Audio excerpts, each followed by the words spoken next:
Today we'll learn how to quickly install WordPress in a few simple steps with Softaculous App Installer. First, you'll need to log in to your cPanel account with your username and password, which you have received in your welcome email from StableHost. Once logged in, on your left side you will see a WordPress Manager by Softaculous button. Click on it.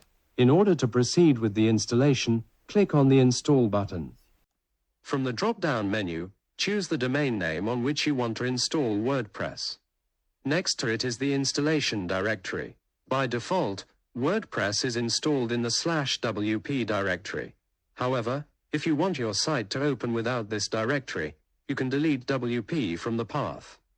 In the first box, select the HTTPS version, meaning the SSL secured version of your website.